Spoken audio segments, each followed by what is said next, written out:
So I think we all have the same question. How did you get into the fitness industry?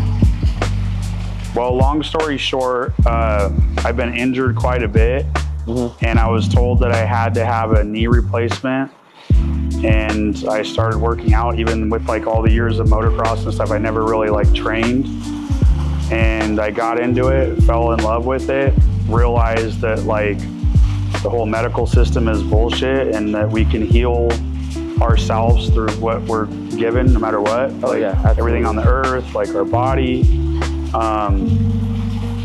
So it intrigued me, and then I don't call it a coincidence. A couple years later, like I pissed the bed, I lost everything. I met somebody that owned a couple failing gyms up here, that he was wealthy and he didn't really give a shit about the people or anything in it. And when I met him, we became friends, we'd go jeeping or whatever. Something just told me that like, I need to own this place to make a difference. And through the process of that, I was going to the 24 in Apple Valley, and I was dating a personal trainer at the time, and her boss, which is now my business partner, he was the fitness manager there, Mark. We became friends over the same type of ideology, I guess you could say. And there was what really set it off was there was a trainer that they claimed used to play for the Chargers. He was a big dude, and I knew him as a woman beater. You know, he's been arrested out of there a couple times for beating women.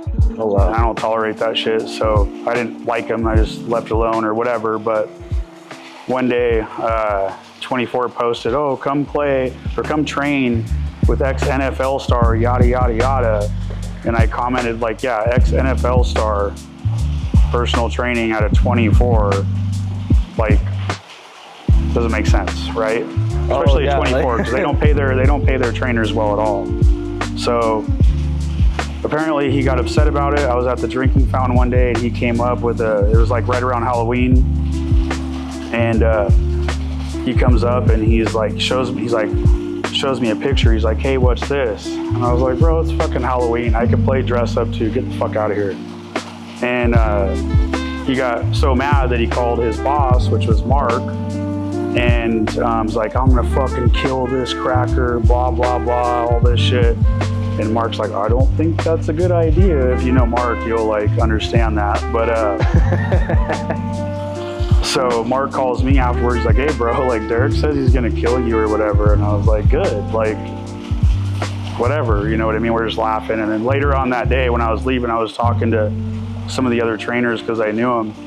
And he walked up and he's like, "Hey, I don't appreciate the way that you talk to me." His lips are all shaking. So I just dropped my bag and I said, "I don't give a fuck. You want to do something about it?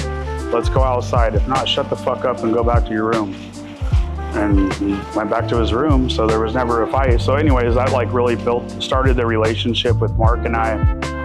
And then over a period of time, like we started talking about what we have going on, and he asked me like what I was working on. I told him I'm working on two gyms up here, and the coincidence was like a year or two before, Mark met with the owner, and he told him like almost 3 times the price, and I told him what I had it at.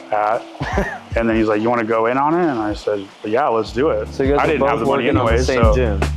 yeah, he was looking at it years prior. Separate. Yeah, separately. And then like obviously after you get told a ridiculous price, you just Walk away. Yeah. So in the meantime, I built a relationship with this guy, and we picked up the 2 world gyms up here, which there was like a mini one and then the one over by Boot Barn for like $500,000. No real estate or anything like that. They were a piece of shit. They would have been out of business within 6 months to a year. Okay. So long story short, Doug Wass, which like helped develop like the whole Apple Valley up here, gave Mark and I a loan and went all in with us, and we bought real estate, we did this, and then now today that is TG, but back then we were World Gym, and we were World Gym for I think like 4 years-ish. And when we built our first gym, like if you know anything about franchising, think about it as like a McDonald's. Like if you sign a contract with the McDonald's, You use their contractors, their products. It's built this way. That's it. Exactly right? what they say. So when we built our first gym, we didn't even tell World Gym because they were doing all kinds of gay shit, like looked like a daycare, like it was horrible. So, but World Gym at the time still had that old school name because of Joe Gold, right? Yeah. So we dealt with it for a little while. We always had the vision of like doing our own brand and like, just cause like we're not corporate, we don't fuck around like that. Like, and we were left alone for a while. So when we built the gym, we didn't listen to anything. It was our first gym. We get everybody in the industry that knew what we were doing. Like, oh, you guys are fucking idiots. What are you doing? Building a nightclub? You know, you're gonna be put out of business, you dumb fucks, like nonstop, like that type of energy. That's like anyone opening any business is gonna get a lot of that. Well, especially if you're doing something that nobody has ever done. Oh yeah. Right? Oh yeah. And so long story short, we opened the gym, it's cranking, all of a sudden corporate World Gym shows up. I'm like, fuck, here we go, here's the bullshit. And they're like blown away with it. They start using it for all their international marketing, not their gyms, our gym. So even we're though like, it's nothing what they said to do. nothing what they said, nothing at all, not even close. Didn't even go through like their equipment people, nothing. Like we just built it, right? And so then we go to conventions and stuff, and on one end of it, we're the black sheep, like, oh, like we're being used as examples of being bad, but then all of our marketing and everything else is like trying to tell these people that own gyms that are trying to chase all these corporate fucks, like what to do. So we're like pushing, you know, his brand up basically. So fast, and we were grandfathered in at a flat rate. We had 3 gyms at the time. Where were those 3 locations? So we had La Quinta, Victorville, and then the small Victorville.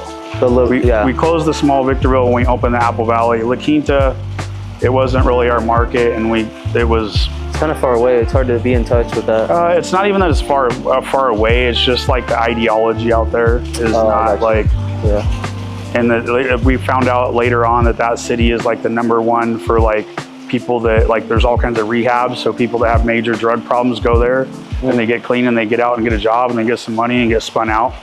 So you're in that loop over there? So we ended up getting an offer from a church that we couldn't pass up on the real estate. So we took all the stuff that we put into that and then saved it for when we found a spot in Apple Valley and then put that into Apple Valley. Yeah. But so when did TG come to life? So TG came to life when the guy that had no clue what the fuck, his name was Guy too, had no clue what the fuck he was doing. He was been fed by with a silver spoon trust fund, $150 million trust fund his whole life.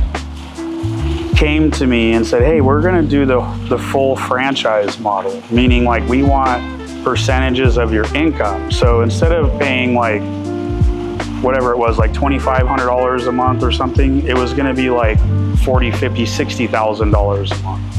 And I was like, Guy, are you fucking high? Like, he tried selling it. Like, what are you talking about? Like, how the fuck are you gonna come to me and ask for that much more money? He goes, oh, but I'm gonna help you make more money. I said, Guy, you're gonna help us make more money? Like, when you're literally like, we're helping you make more money. Like, your shit sucks, right? So, thankfully at that time, 2 of our, the La Quinta location had like 3 to 5 years left on it, but the Victorville locations only had 3 months. So I told him, I said, check it out. Like, it's not gonna look very good. Like we're out, we're gonna start our own brand. It's not gonna look very good if one of your locations is our brand, which I already knew what it was. I didn't tell him, but at that point I already came up with it and pretty much had the logos and everything all dialed in. If one of your locations is our brand, it's gonna raise a lot of questions. So I suggest that we work this out to where that gym expires when our gyms do. We'll roll out these 3 months, because we had 3 months, because I think it's a big project when you have massive signs, interior branding, all your uniforms, your clothing, your everything, anything. It's a big project. So we had 3 months to like, it basically just pushed us to do what we already wanted to do anyways, But like now, faster, you know, because you get like comfortable and you're like, you get in the battles and you're doing all your stuff and you're doing your day to day, and you kind of like, some stuff gets pushed off because it's not as important right then. So it just made it priority one for us. And I want to say it was 2017 is when we created the brand. Mark and I created the brand, and then we were Mark and I were having a meeting one day, and he was like, he said something and it like sparked my mind. I was like, well, like, you know, it'd be a lot better if we like go and talk to, you know, another World Gym owner that has the same mindset that we do, with a great reputation in the community, to team up with us, because right now the brand is, it's not even, nobody even knows of it yet, right? Yeah. So there's not like anything there.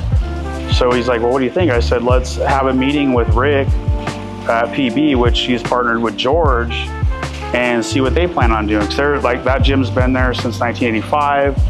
PB is a mecca in bodybuilding. It's probably the number one mecca in bodybuilding, beyond Venice, all that shit. And it started as a Gold's, and then Gold started their shit when our friend Pete Grimkowski sold it in '99, went super corporate, and then Joe Gold had World Gym, and then they went to World, and then now at this point, World is pulling the same bullshit, so I knew that they wouldn't want to deal with it. So we called a meeting with them and have lunch. They had 2 locations at the time, PB and Vista, and we had lunch in there. So I asked them, I said, so what do you guys plan on doing with this World Gym franchise bullshit? And they're like, well, I can tell you, if they're gonna do this, then we're out, but whatever we do, we never want to change again. Yeah. And I said, well, they're doing it because like we're their number one like helper and this stuff, and he's trying to convince us that he's gonna help us make more money by charging us More money. a shit ton more money, right? Yeah. And then they're like, well, like, you know, they were irritated about it because they realized that was coming their way next. And we were like, well, why don't we team up on a brand? And they're like, well, what is it? And I told them, I said, well, what do people say when they're going to work out? Like, where are they going? What are they doing? Going to the they're gym. going to the gym. So Yeah. I threw over the logos, and they're like, holy fuck. And we already had everything locked in on it. So, which is crazy in itself to get something trademarked like that name, Yeah. but it's not the gym, it's the gym. Yeah. And that was the thought process behind it, because nobody will ever do the work or care about people like we do. Right. So like, there's no competition to us. We are the gym. We Yeah. are the gym. That's it. There's nothing better. When Set you're the standard. the gym, there's nothing better. And it's not because of me or Mark or this or that. It's a collaboration of all of our energies, of all of our people, and never backing down from bullshit and always doing the right thing. And that's what TG is about. Right. So long story short, that's how TG started. And then, you know, you fast forward into COVID. We were the first and only ones for a while that were fuck you to Newsom, putting signs up like this all over the high desert and all over the place, and banners and everything else, lawsuits, which really like helped like show people what TG was, what we've always been about. Yeah. And then, you know, a little bit more January 6th, and there's gonna be more to come in the future. They haven't stopped. This shit didn't go away. Like, they're gonna be coming after the people. They already are. Like, look in the sky, like it's theirs. So, and now here we are. They try to cancel us through the international media. I don't know, now like 5 times, like internationally for long periods of time. And now we have 14 locations with 4 more pending. So, and we'll have 300 locations within the next 5 years. Nope. With obviously, like, you know, you and Louie are like, we're the ones doing it. So you understand it, you see it. So Yeah. that's the real story behind TG in a short version.